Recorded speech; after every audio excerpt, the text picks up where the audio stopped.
माध्यम से एक दल बदल को रोकने के लिए एक व्यापक कानून बनाया गया।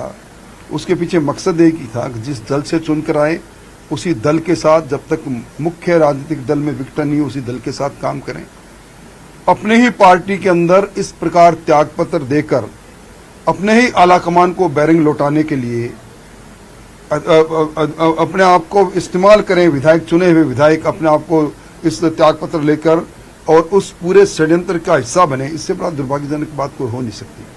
आपने इस केस की गहनता से अध्ययन किया, उसके बाद आपने याचिका लगाई है। रूल्स क्या कहते हैं? विधानसभा अध्यक्ष के इनके क्या पावर्स हैं? क्या इतने लंबे समय तक किसी भी लोकतांत्रिक व्यवस्था में रखने के प्रावधान हैं? क्या उम्मीद है इस डिसीजन से आगे की तरफ? विधानसभा के नियम और प्रक्रियाओं के नियम बने हुए हैं जिसके अंदर साफ लिखा है कि किसी भी विधायक को अपने सीट को छोड़ने का स्वेच्छा से एक अधिकार है। वो अपना लिखित में विधानसभा अध्यक्ष के सामने आवेदन प्रस्तुत कर सकता है और विधानसभा अध्यक्ष उसी रूल्स में लिखा है कि युक्ति कुछ समय में तय करेंगे और समय की सीमा निर्धारित नहीं है। परंतु कई दृष्टांत है माननीय सर्वोच्च न्यायालय के अंदर। शिवराज सिंह चौहान के मामले में भी ताजा ये हुआ था कि उसको लंबे समय तक लंबित नहीं रख सकते।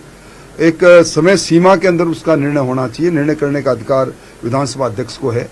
पर इस मामले के अंदर जब 90 दिन से ज्यादा का समय गुजर गया तब मैं हाईकोर्ट में आया था और लंबे समय तक त्यागपत्र पर निर्णय नहीं करना कई प्रकार के संदेह को खड़ा करता है।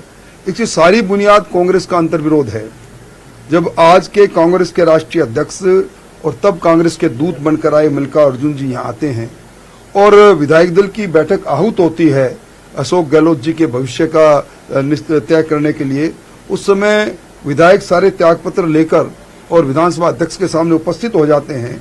समाचार पत्रों में लाइनबद्ध विधायकों की तस्वीरें छपती है और उसके बाद यकायक जब ये रिट पिटीशन यहाँ दर्ज होती है तो वही विधायक कह देते हैं कि स्वेच्छा से हमारा त्यागपत्र नहीं। और 90 दिन तक कोई फैसला नहीं करके जब रिट यहाँ हाईकोर्ट में लगती है तो 3 दिन के अंदर अंदर विधायकों के सब विधायकों पर निर्णय भी हो जाता है और विधायक 3 दिन में उपस्थित होकर लिख के भी दे देते हैं कि हमने स्वेच्छा से त्यागपत्र नहीं दिया इसलिए स्वीकार नहीं किया जाए।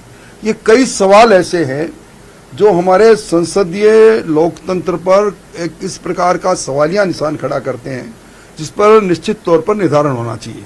जिस तरीके से विधानसभा अध्यक्ष ने और विधानसभा सचिव ने जो जवाब पेश किया है उसमें किस तरीके के ऑब्जेक्शन सबने लगाए, कहां पर उन्होंने अनदेखी की है, किस तरीके से कोर्ट में जो तथ्य पेश किए वो सही नहीं है? उन्होंने कहा कि विधानसभा अध्यक्ष जी को अधिकार है कि वो त्यागपत्र को जब चाहे जब स्वीकृत करें, परंतु शायद आर्टिकल 193 में साफ लिखा गया कि त्यागपत्र देने का तो अधिकार है पर त्यागपत्र वापस लेने का अधिकार नहीं है किसी को।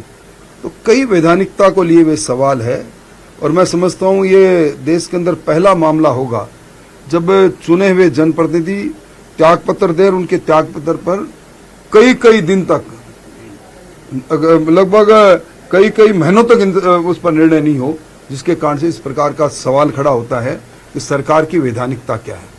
अगर त्यागपत्र दे दिया, खुद उपस्थित होकर दे दिया और 92 लोगों ने दे दिया तो सरकार बहुमत में रही या नहीं रही, इस पर भी एक सवाल खड़ा होता है।